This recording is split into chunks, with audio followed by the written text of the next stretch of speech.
no one can freely enter or exit the Opera House at the moment. If you wish to leave, you must register your identity with us first. No, we're not leaving. We're representing Linny and Lynette as attorneys, so we're investigating the case. Were you always guarding this entrance? Yes. After the Chief Justice gave the order, everyone coming in or out must undergo a strict inspection. So the missing girl couldn't have left from here. At least, not from that point on. I doubt there was much opportunity then either. How can you be so sure? Well, because I was in charge of security near the entrance at that time, I couldn't see Linny's performance from here, which was quite a shame. Just my luck, but still, I did not abandon my post. And I stayed put no matter how loud the applause was.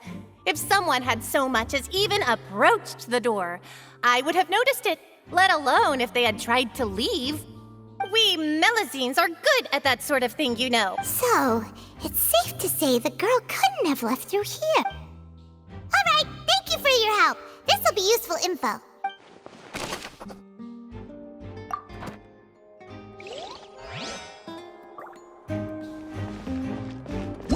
Whoever...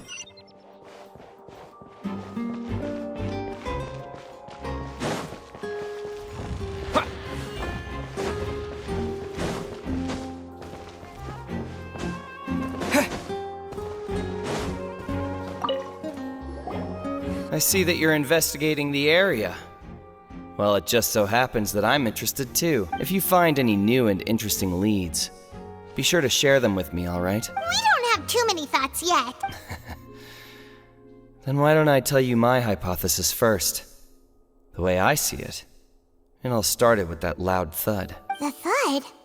Oh, you mean the sound that happened during the countdown? Yes, exactly. It wasn't terribly loud, but I suspect that most people heard it. It's just that everyone was awaiting the results of Linny's trick with bated breath, so no one paid it much mind. But now that the incident has happened, the thud has become an important clue. That makes sense. So, what do you make of it? I'm of the opinion that it may have been the sound of Linny's accomplice, Lynette perhaps, jumping atop the water tank or something like that. And when the pyrotechnics went off, she cut the rope, sending the water tank crashing down. Wait, wasn't the noise we heard too loud for that? Perhaps the balance wasn't right, leading to a particularly rough landing. Oh, that's true. I suppose I must reconsider.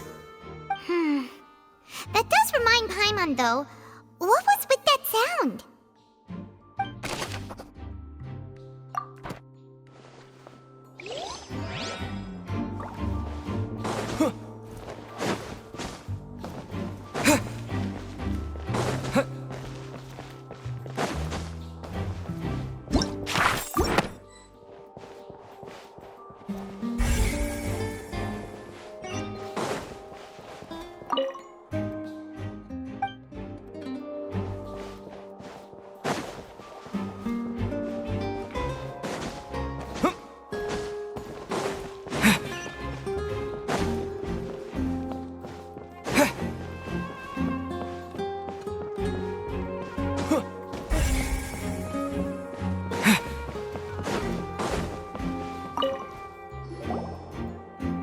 The investigation team has some new findings. Turns out there's an issue with the random number selector after all. See, I told you. What if the machine picked some big guy's seat? You think the murderer would have still made his move then? Sorry to interrupt, but we're helping Linny and Lynette with their side of the investigation. What were you saying about the number selector? There's something wrong with it? You're trying to help them? That'll be a tall order. Linny used the machine to pick a random member of the audience during his performance, right? The lucky girl that later disappeared. Well, we thought there might be a serious problem with the machine, so we had it taken away for further inspection. It turns out that the seat number it picked wasn't random at all. The machine picks that same number every time. I'm sure you already know that you have to make a reservation in advance to get a seat, regardless of whether it's a trial or some performance. In other words, Linny knew who would be sitting where from the very beginning. That much checks out. Linny reserved our seats for us, too. Bet you see why I was saying it'd be tough to make a case for Linny. that's bad for Linny's case? Paimon had better write it down.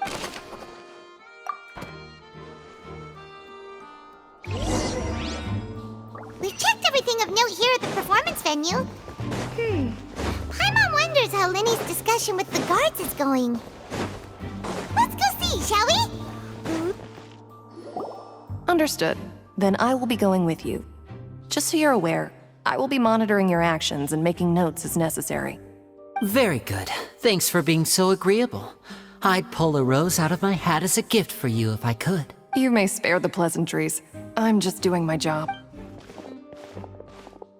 You've arrived. Who's this? Me? I'm Spina di Rosula's guardian angel. If you've got a problem, I've got the firepower. Sorry, I got a little carried away there. Call me Navia. I'm a partner of theirs, and will be helping investigate this whole situation. And these are my companions. Would you mind if they join as well? Fine by me. Oh, new helpers? I would be most grateful. Well, let's just say we're tagging along. It's not every day you get to see the secrets behind magic performed on such a large scale. I appreciate your kind interest. Come with me. We'll be heading below stage. Huh? Below stage? Yes, a world of secrets is hidden beneath this magic box, prepared specifically for this switcheroo trick. But before I reveal everything, you should have a look first. Notice anything strange here?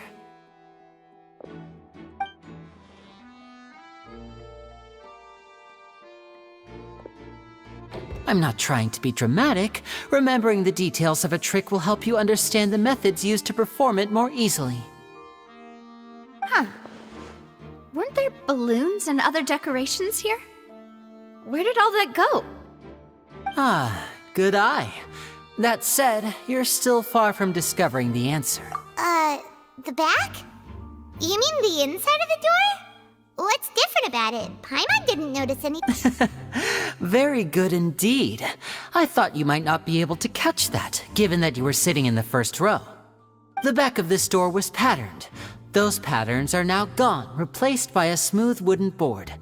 So, if you put 2 and 2 together, what do you get? Exactly. All right, let's go. I'll tell you how it works as we head down. Oh, so there was a passageway under the magic box! I knew you'd figure out most of it as soon as you saw this place. The 2 magic boxes are positioned right above the 2 entrances of the tunnel. See this flatbed trolley? The box with the lucky audience member in it would be shuttled over to the other side using the trolley. This trolley can raise and lower and even rotate, ensuring that the box will face in the right direction. I see. So that's the purpose of the box inside another box. Precisely. The inner box would descend after the audience member was put inside and be moved along the trolley, all while the outer box would remain on stage as if nothing had ever changed. So that's how you did it! Once the box was lowered, the trolley would store some energy through this device here, with which it would complete the rest of the steps. The audience member would only be able to feel some slight movements in the dark, and by the time she walked out, she would already be back on stage. Right! You were talking that whole time, and you even came out for a moment near the end! Ah, yes. A phonograph operated by Lynette was used to achieve that effect. My assistant and I had already scripted our conversation beforehand. When the countdown began, I had already gone to the opposite box via a tunnel using that ladder. And what about Lynette? Where was she? I was in the mezzanine space in the back of the box. Oh, interesting! That's how we were able to coordinate Linny's lines with the assistant. And, by the way, I was the one who walked out of the box at the end. I mean, we are twins. All it takes is a change of clothes and no one can tell who's who. And that's my favorite part of this trick. Only Lynette and I can perform it. So that's how it all worked! Wow! Every detail you revealed was more amazing than the last! Lynette would briefly walk out of the box and then go back in, jumping into the tunnel and escaping before the box on the trolley could finish ascending. And then I walk out of the other box in the audience area, and the trick would be complete. The operative word here being would. But as you saw, Cal was in the box, not our audience member. She, on the other hand, mysteriously vanished. We really don't know how that happened. If not for that interlude, this would have been an astonishing trick. I probably never would have figured out how you pulled it off. And yet, to think that someone was able to use this magic trick to commit a crime. Could we have a look around? I think we can come up with some more leads. This is the scene of the crime, so Linny and Lynette are not permitted to stay here. I'll escort them back up. Yes, of course. No need to be so strict now. I won't disappear into thin air, you know. Thanks, everyone. We're counting on you.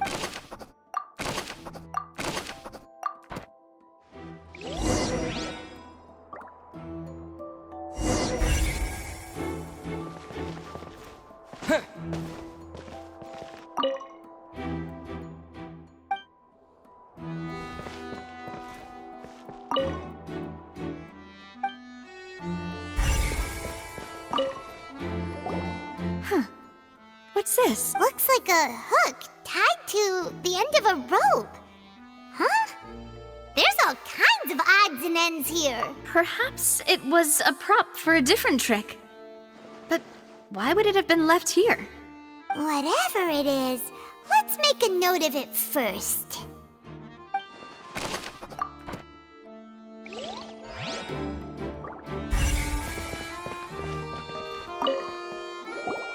The floor is wet. Please be careful not to slip. Speaking of which, why would there be water here? Oh, Paimon knows! It's one of those tricks where you pour water into a jug and then flip the jug over only for the water to disappear? And here's a broken vase. Huh. Did the trolley knock it down while moving? That can't be. The trolley moves along tracks from start to finish. It couldn't have hit the vase at this distance. Let's note this down too and think about it later.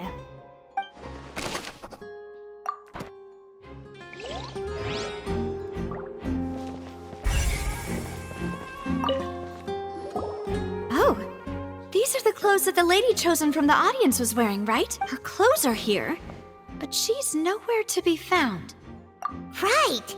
And do you really need to do that if you're kidnapping them? Ugh, this is so confusing. Paimon doesn't want to be a detective anymore.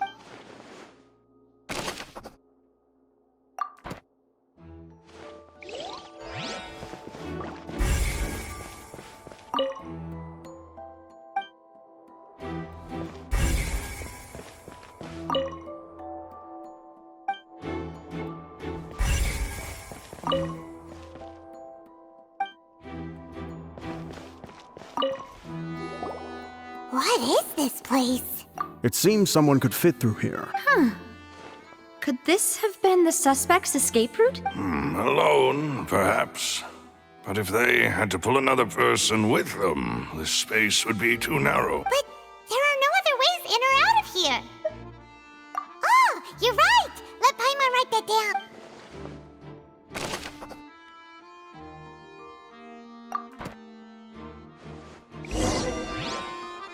Seems we're just about done investigating down here. Yes, let's head back up.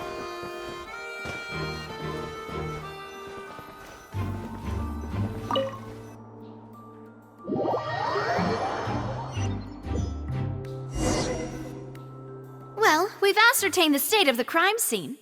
Let's find a place to sort out our findings once Malus returns. It seems to me that there are several things that don't add up here. Apologies for the wait, demoiselle. So, what did the guards say? Did the criminal escape through the vent? They believe the odds of that are very low, since the vent leads to the Opera House's basement. The guards have checked the area carefully. No one left through the basement during the performance or after the incident, and no one was found hiding there. So the tunnels become like a secret chamber then. You know, like the kind you usually see in novels. The plot thickens. Halsey's disappearance and Cowell's death are both quite inexplicable. No wonder Farina was so confident in her accusation. All the current evidence points toward Linny and Lynette. In other words, the charges are very likely to be upheld unless we make some considerable progress. Charges and then trial. So if the charges are upheld, they'll announce a sentence? That's right. This is how a trial goes in the Opera House. During the proceedings, the Chief Justice and the Oratrice will hear statements from both sides. That's right. This is how indemnitium is produced. The statements from both sides, the defenses from attorneys, witness testimonies, and even the audience's emotions will all be projected on the Oratrice. To put it simply, it's as if the Oratrice has its own will and is a judge in its own right. This also precludes any kind of favoritism on the part of the Chief Justice. And not that this has ever happened anyway. Once both sides have finished speaking, the Chief Justice will make his final decision. This, too, will be used by the Oratrice as a reference. Then, finally, the Oratrice will be consulted by officials. The result it returns is the will of justice itself. Huh? So that machine is the one that actually decides? Paimon thought Neuvillette called the shots. In practice, there is very little difference. Both have always come to the same judgment, which is why people have great faith in the Chief Justice. Ah, yes, the guards also asked me to convey that none of us will be allowed to leave this place before the trial. Huh? Why? Because we've chosen to act as the twins' proxies. That makes us persons related to the case. They're concerned that we might be colluding with outside parties, or that we might find outside help to disrupt the case. And even if that were not so, it could prove problematic if we happen to spread key information about the case ahead of time. I'm ready to break out at any time. Whoa! There's no need for that! Paimon thinks they have a point. That said, are they providing food? Of course. I just hope you don't mind the lack of options. I'm afraid that catering to all tastes is not in the cards, nor is any guarantee of balanced nutrition. In that case, let's just sort out our findings together here. Pity. I was hoping to take you to try some of Fontaine's famous desserts. I mean, what better way to properly think through our findings than over some tea and sweets? Huh. Breaking out suddenly doesn't seem like such a bad idea after all. Just kidding! Paimon will still do her best, even if there are no snacks. What do you mean, no snacks? Of course we'll have snacks. If we cannot buy some, then we'll simply make some. Huh? Here? But how? Understood, demoiselle. Everyone, please come with me.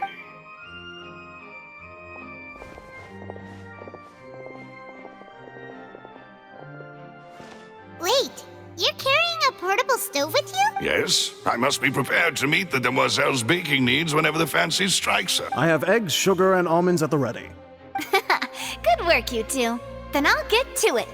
Please sit tight for a moment. You'll get to taste my awesome snacks soon enough. These three are quite the interesting group.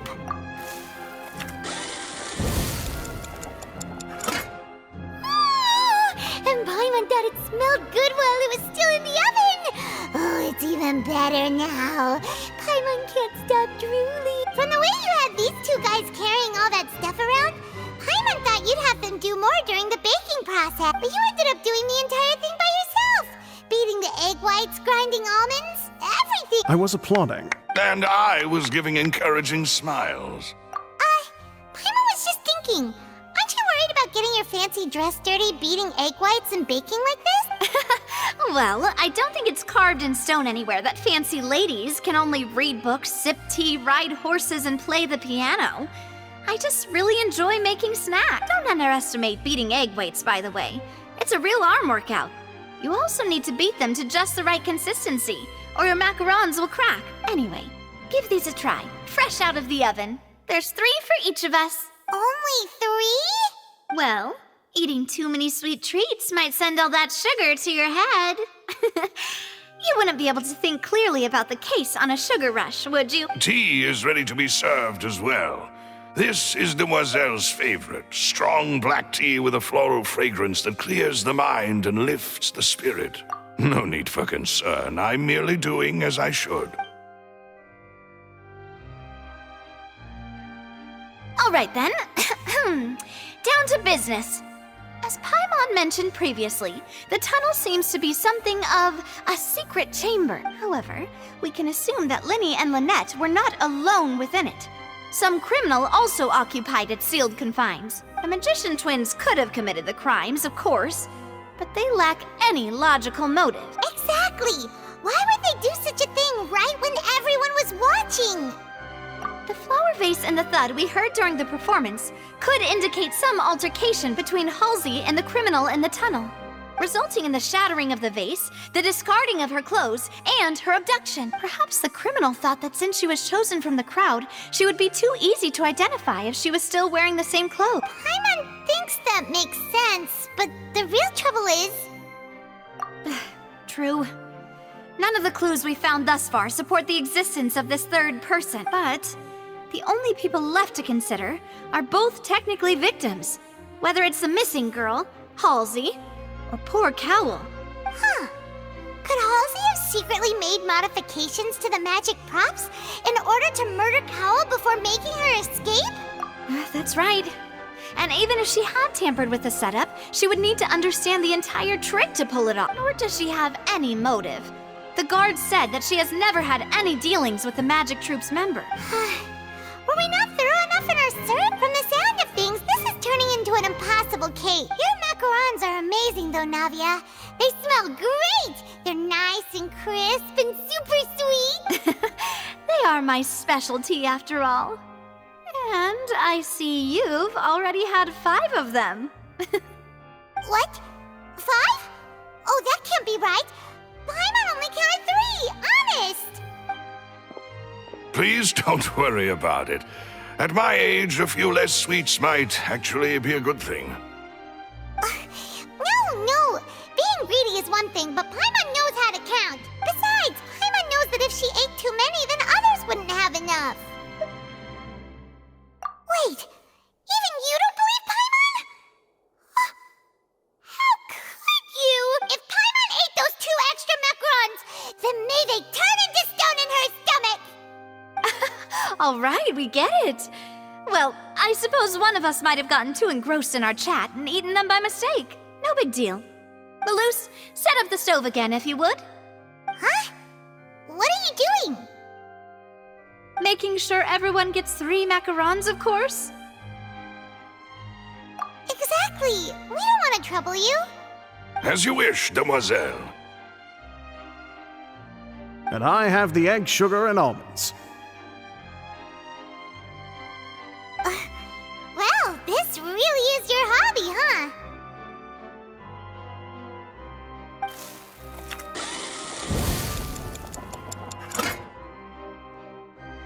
Well, that's it for snack time.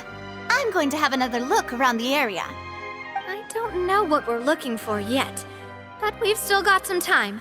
As attorneys, I suggest the 2 of you think the case over again. It would be awkward if you got all tongue-tied on stage during the trial. All right, thanks for your help and for the snacks. It was nothing. A small task for the Spina di Rosula. Silver, Maloose, it's time to go. I'll be back if I find anything new. All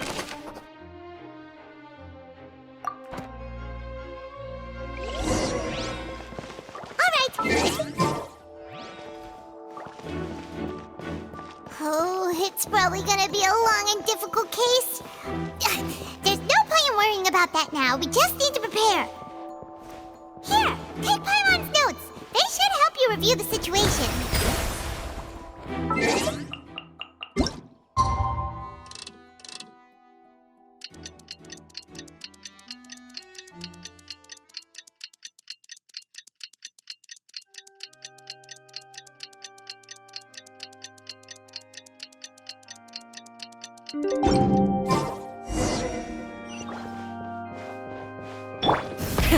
Rev the engines!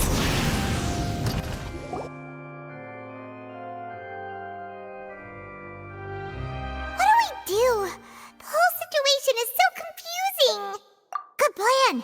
Impossible things don't just happen. We'll get to the truth one way or another. Just relax. Even if everyone else suspects Lenny and Lynette, at least we will be supporting them from the stands. Besides, I doubt Farina understands any more about what happened than we do. Thanks, Navia. Well, we'll be going then. Best of luck to you.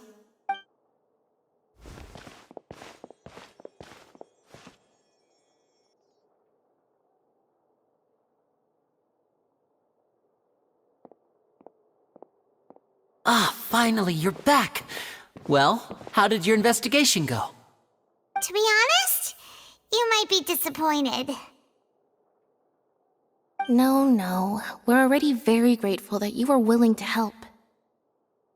Well, now, don't you all look disappointed. Don't tell me that your investigation came up empty-handed. That was to be expected, of course. The guilty can never produce proof of their innocence, but don't let that stop you. I shall be terribly disappointed should you, my most anticipated foe, concede so easily. Since both parties are present, I declare that the trial regarding the magic show incident is now in session. Firstly, in order for the audience to understand the causes and results of the incident, could we please have Mr. Linney explain the trick? Yes, of course. I will explain while Lynette demonstrates on stage. All the necessary items have been prepared. Thank you, Mr. Linney. In that case, I take your statement to be that you ran to and remained hidden within the magic box in the audience stands once the trick began, and thus could not have committed the crime. Is this correct? Yes, that's correct, Your Honor. In that case, I call upon the prosecution. Lady Farina, do you wish to refute his statement in any way? Why, of course I do. Allow me to take the first shot and break this case wide open. Mr. Linney is clearly lying. There is no way you could have been in the box the whole time if you were to abduct Halsey and murder Cowell. In fact, I'd say you were hardly in that tunnel at all. That is simply your hypothesis based on the presumption that I'm guilty. Oh, is that so? And if I may ask, what did you hear while you were inside your box? The roaring countdown of the crowd, of course. That's how I kept track of the time and built anticipation for the finale. And you didn't hear anything else at all? Nothing that might leave an impression of any kind? No, nothing. I see. But when the count reached 30 seconds or so, there was a thud. One so loud that I believe practically everyone heard it. Huh? Hey, hang on. Something's not right here. Yeah, I'm sure he could have heard a noise that loud from inside the box. I was right by the box, and I definitely heard the thud. Look at those scales. Could those mean... Well then, ladies and gentlemen, allow me to use the words of the magician himself. You never know what can happen in the blink of an eye. Indeed, it seems his alibi can also collapse in the blink of an eye. Of course, I have armed myself to do far more than smash your alibi. Confidence cannot go unfounded, and my foundations are rock solid. Tell me, aren't you and Lynette actually from the House of the Hearth? The House of the Hearth? No wonder they did something like this. So the serial disappearances were the Fatoui's doing. Now it all makes sense. I've got a feeling that what happened on stage probably wasn't just an accident. That's irrelevant. Our identities have nothing to do with what happened. Indeed. Then perhaps you could tell us everything that happened during that 1 minute. Your first priority is to prove yourself innocent after all. I'm sure there is little that needs to be kept secret now. Unless your script already has holes in it. The Outlander is speechless. My, oh my, don't they look flabbergasted?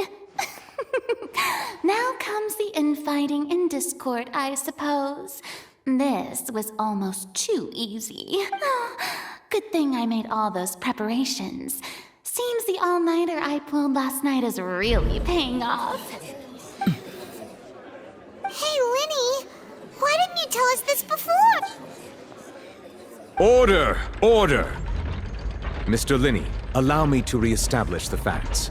Lady Farina has raised 2 points. First, when the thud was heard in the Opera House, you were neither in the box nor the tunnel. Second, you and Ms. Lynette are both members of the House of the Hearth. Are these claims true?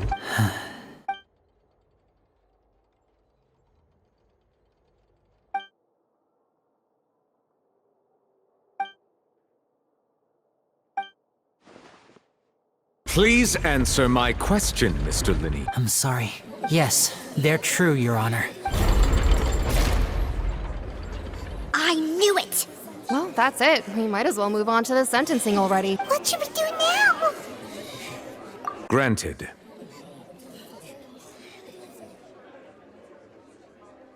In that case, what is your request? Is that really necessary? They're already as good as guilty. The defendant deceived their own attorneys. What is there left to discuss? Order! Order, I say!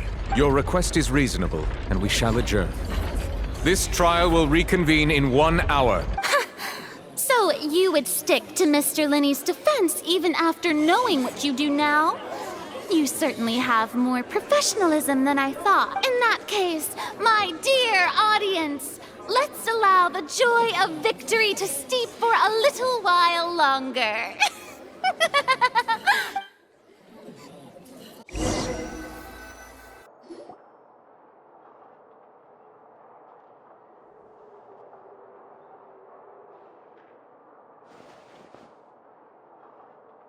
Well, this is awkward. I didn't think the Hydro Archon would dig all that up. I'm sorry, Traveler and Paimon. Yeah, sorry. Paimon doesn't know where to start. We trusted you two. We based our entire reasoning on the assumption that you weren't bad guys. Not to set the wrong tone or anything, but Paimon's really mad! I'm very sorry. I know you're angry, and reasonably so, but please, let me explain. I know you've clashed with the Fatui several times before. I wouldn't be surprised if just hearing the word is enough to make you upset, but our organization is very, very large, and the Harbingers have very different personalities and goals. Right now, we want to save people.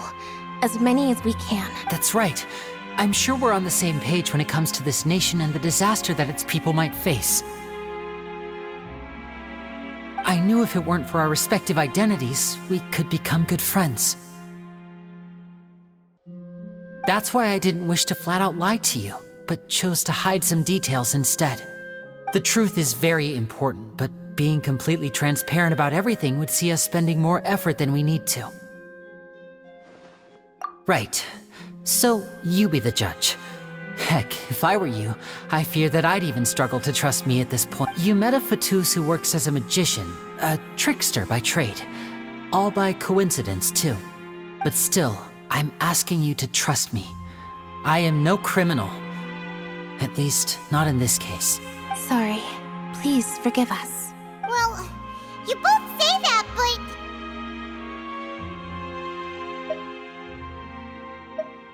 Right. Let's hear your answer first, and no lies now! Of course. I'll answer any question you ask. We've been trying to find out how the Oratrice operates. We want to know why it has a consciousness. Why can it deliver sentences accurately? During our investigations, we learned that the machine's core is beneath it. From that moment on, Lynette and I have been designing this box swap trick, with the objective of getting close to the core. Is that why you needed a whole minute? That's right.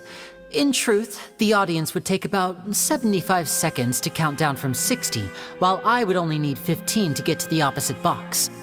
So, after jumping into the tunnel, I accessed the Opera House basement via the vent, and went to investigate the room in which the core is stored. That air vent was created during the construction of the tunnel specifically to execute this step. Well, nothing. As soon as I reached that room and was about to investigate, I heard someone's voice.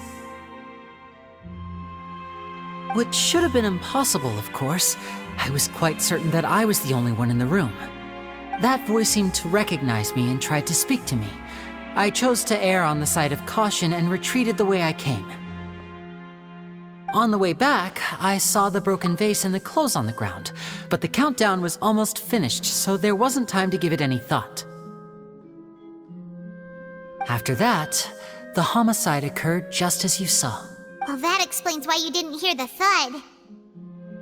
Because of that prophecy I told you about, of course. We must know all we can about this nation's secrets in order to deal with that prophesized crisis. That's the only way we can save everyone. So, there you have it. The whole truth. I swear, I didn't hide anything from you this time. It was never my wish to proceed under this cloud of mistrust either. But like I said earlier, you can be the judge. If you want to leave because you don't trust the Fatui, there's nothing I can do to stop you. Well, Traveler, you decide. Paimon will follow your lead however you choose.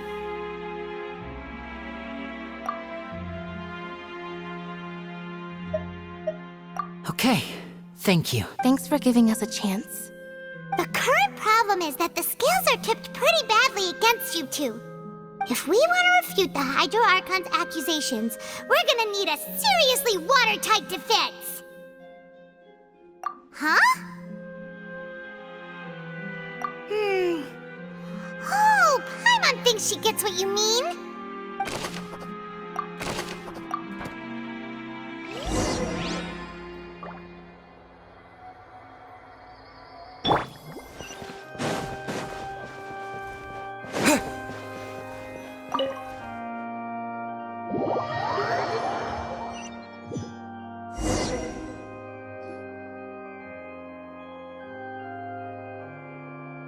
Both parties have returned to their positions. Let us continue the trial. When last we left off, Mr. Linney acknowledged the new evidence presented by Lady Farina as fact. Therefore, Lady Farina may continue stating her reconstruction of the event. That took long enough. Now then, if everyone would lend me their attention at this stage, let's revisit that scene from Linney's perspective.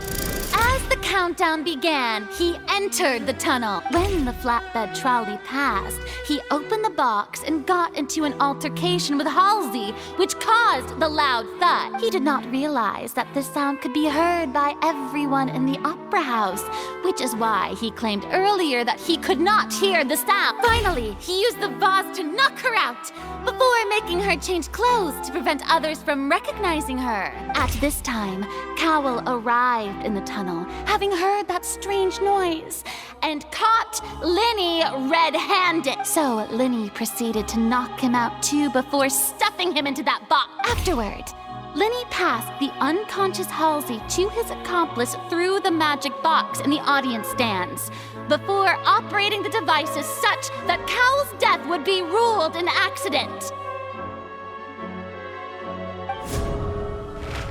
And there you have it. That's the truth behind what happened. Does the defendant's side have any objections to Lady Farina's description of the events? The key to refuting Lady Farina is the order of events, what Linney experienced and what he saw.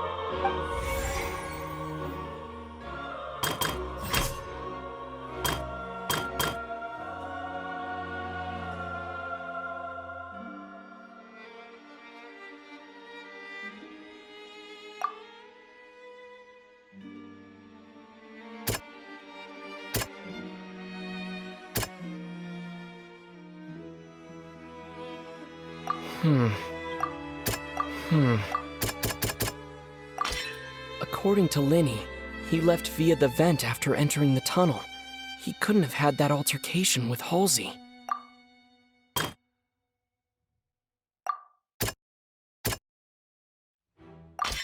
Linney went to the room that contains the Oratrice's core. This is the actual truth.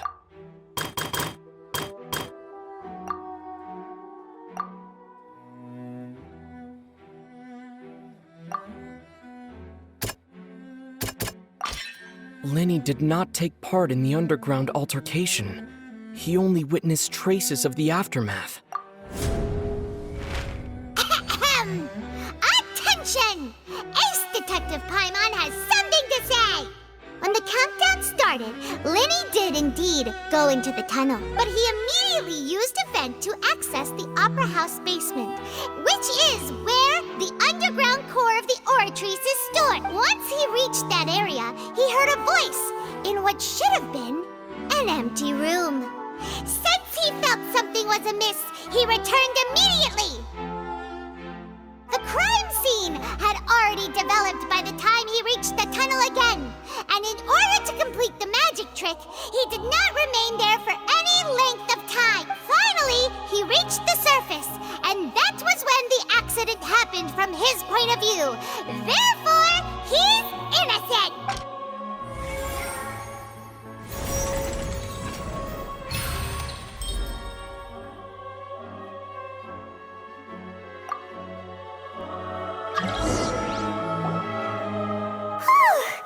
Paimon did it! Paimon actually managed to say all that!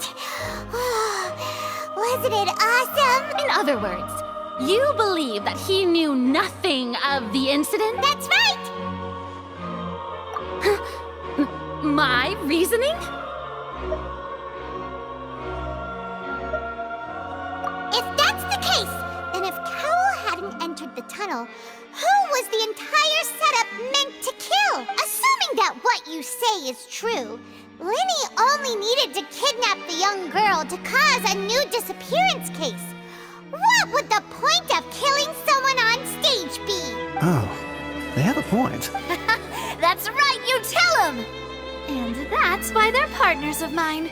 They've managed to turn things around. Oh, well, your denial is very strident, I'll give you that. But what proof do you have to back your claims?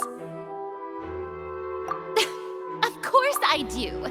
If he had been in the magic box the whole time, how could he have not heard that sound? Why do you ask?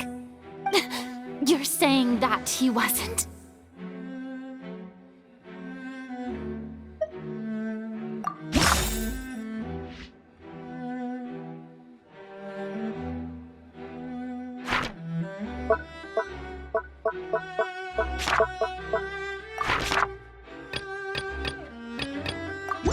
Are you sure we don't need to give this more thought?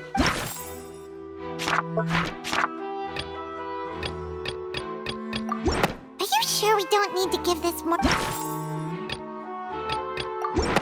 That's right! Lenny wasn't in the box or in the tunnel. That's why he didn't hear anything strange during the performance. This means that when the crime happened, Lenny had already entered the basement via the vent. The same clue you used to disprove his alibi has now become the best proof! How do you like that? Well played. To think you'd use such logic. Well then, if it wasn't Lenny who committed the crimes, then who was it?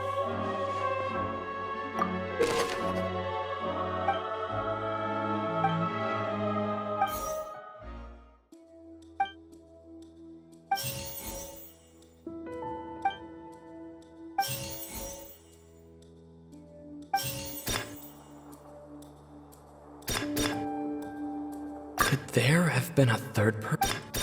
The deceased's name is Cowell, Lenny's assistant. Halsey is the missing person. The deceased's name is... Could there have been a third person?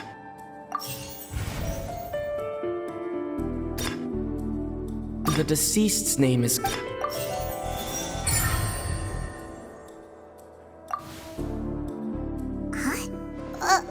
That can't be right. Are you serious? The killer was, in fact, Cowell, the deceased! Oh, is that so? How interesting! Let's hear your reasoning then. What I must do next is recreate the truth. What Cowell did, and how he went from would-be perpetrator to victim. No one entered or left the Opera House through its entrances. The deceased's name is Cowell. Halsey's clothing was in the tunnel. The sound we heard may have come from a clash, but it would have been tough for both people to fit into that vent.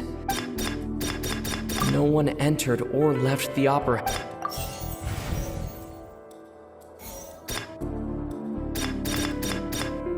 No one entered or... Linny was not in the tunnel at the... The deceased's name is Cow... Halsey's clothing was in the tunnel. It would have been tough for...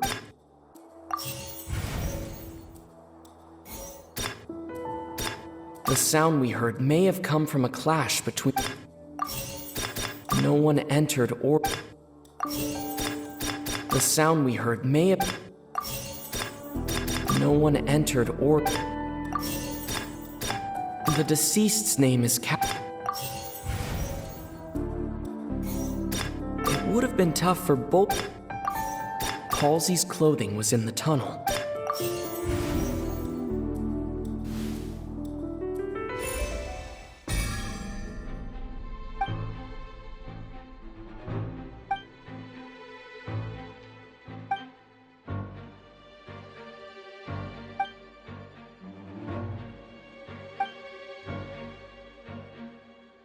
What's wrong, Traveler? Are you still having trouble figuring things out? I see how it is. So this was all just a bluff. And here I thought you had something to show for it. But it seems you're still far from the truth. Look, since we're at a dead end, why not consider a different track? Just like the trick as it transpired, the end result must have been utterly different from the magician's initial design. If only we knew how Halsey disappeared. Well, that would be nice, but the tunnel only has 3 exits, and none of them seem very likely. And it's not like this is a magic trick where you can just make a real live person disappear. You know, like you did from that water tank, Lynette. Excuse my interruption, dear opponents, but do you not see that the crowd is growing impatient? There is no greater sin in this opera house than an awkward delay in the performance.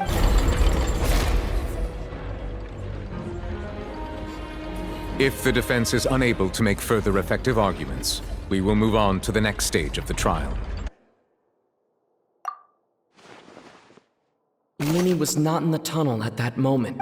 The sound we heard may have come from a clash between The deceased's name is Cowell. The vase was not broken by chance.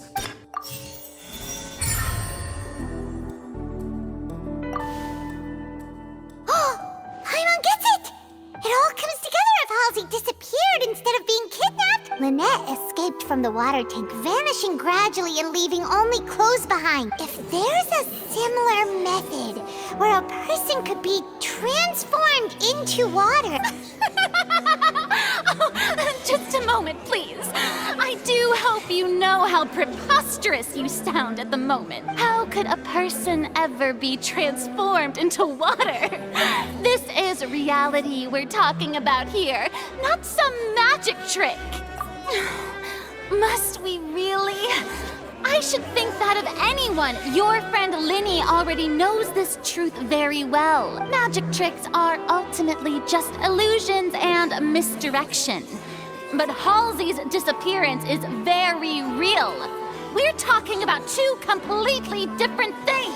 Even so, I trust the Traveler's judgment. The truth must be out there somewhere.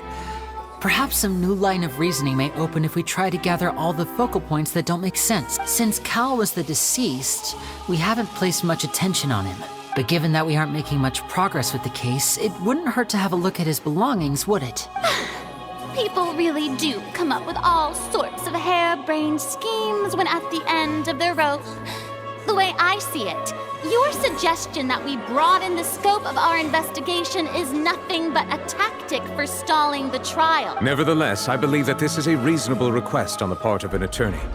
Since the trial does indeed appear to be at an impasse, I believe that additional evidence may help us make more progress. Guards, please step into the lounge and examine the personal effects of the deceased, Cowl.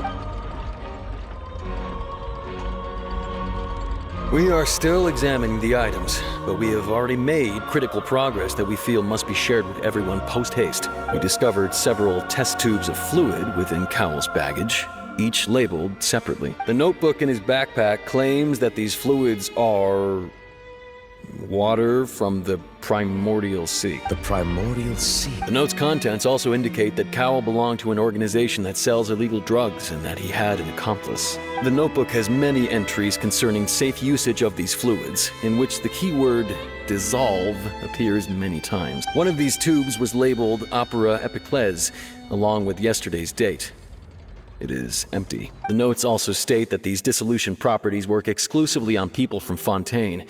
It's likely that Halsey was chosen as some sort of test subject. As such, we believe that the defense's hypothesis is, in fact, supported by sufficient evidence. You've got to be kidding!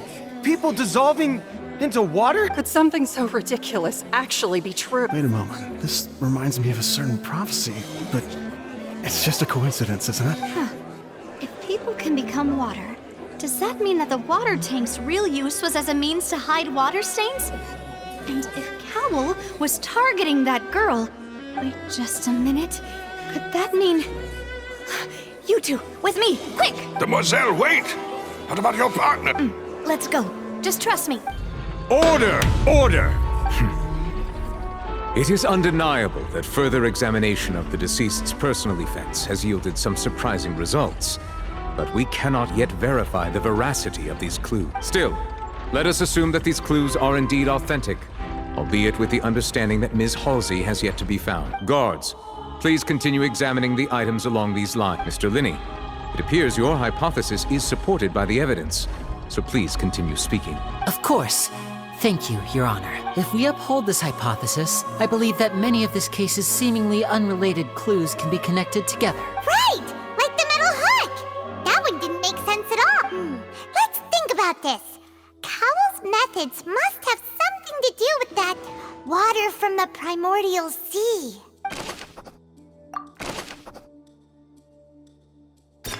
The deceased's name is Cow. Now it seems like the hook rope was not meant for another. The deceased's name is Cow. The water from the primordial sea. The rope that held the water tank up was lit by... Lynette was in the magic box on... I remember there was something else. The rope that held the water... Now it seems like the hook rope was not... Lynette was in the magic box. The deceased's name is Cowell.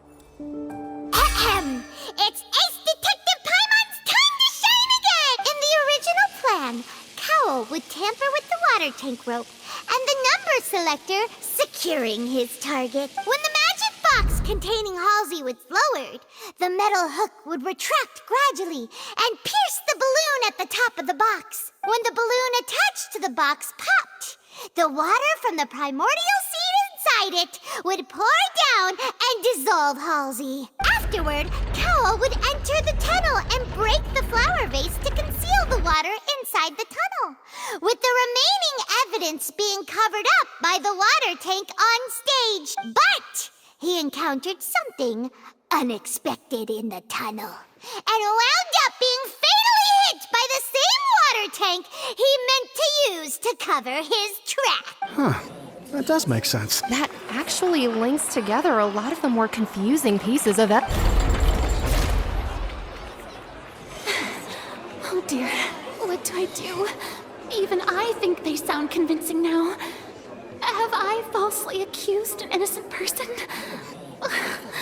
What a humiliation. Now, It seems like the only point of contention remaining is the exact circumstances that led to Cal's death. His notes mentioned he had an accomplice who could be related to the situation. On that note, the guards have just contacted me indicating that they uncovered new evidence.